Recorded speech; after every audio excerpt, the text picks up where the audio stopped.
story is an empowering message about taking control of your life, which is best reflected in Guy and Millie's storylines. Can you explain why that was important to you and Sean? Yeah, the story being about taking control of your life and why that having that narrative, funneled through both my character and Jodie Comer's character of Millie, why that was important to me and why it was important to Sean. I think most people can, at certain points in their lives, look around and kind of pinch themselves and think, am I living in some kind of simulation here? Like, is this all for real? And I like the idea of people stepping out of the shadows and into their light and into their power and taking, some agency in their own outcomes. And that's really what this is about. And we're smuggling all of this into a video game premise, so to speak. But the movie really isn't a video game movie. I mean, it is a movie about taking control of your life. And it's all set within a huge action, adventure, comedy, romantic kind of movie, and it's a type of movie they don't, usually make anymore. These are, everything is a sequel or everything is based on a comic book or IP. So for us, it was really important to make a wholly original blockbuster summer film. Great. Why is this movie so relevant to our world today? So the question is why is the movie so relevant to our world today? I think a lot of people feel like their daily lives. I mean, while these are obviously not, I'm not being literal with this, a lot of people sometimes feel like they've spent their day being shot, stabbed, run over, smashed in the face and stripped of their dignity. And that's kind of what happens with NPCs in this movie. And NPCs means non-playable character. Basically a background character, an expendable character that is just designed or used for, violence or your own kind of weird, idea of kicks. So I think it's relevant today because, I think that's something a lot of people kind of feel, both figuratively and literally. So, there's a lot going on in the world, and, to produce a movie that is, a fastball of joy is, I think, much needed respite in the storm of today. So I'm pretty happy about that. Great answer.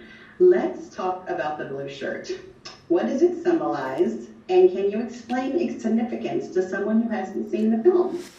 Well, the blue shirt, the significance of blue shirt is, I remember years and years ago, I worked at Safeway, a grocery store in Vancouver, British Columbia, and I was also working at a yacht, like a fancy yacht club as a busboy. And I just remember, both loving my job, the Safeway job in particular, but the yacht club part was tough because I always felt so invisible. And at the same time, my brother worked at Kinko's, which had a similar kind of uniform as what Guy is wearing in the movie. So that was something I'd written into the script early on and liked because it just sort of felt like a Ned Flanders-y kind of background palette that, that anybody, so I like that Blue Shirt Guy that literally becomes his name in the movie, Blue Shirt Guy.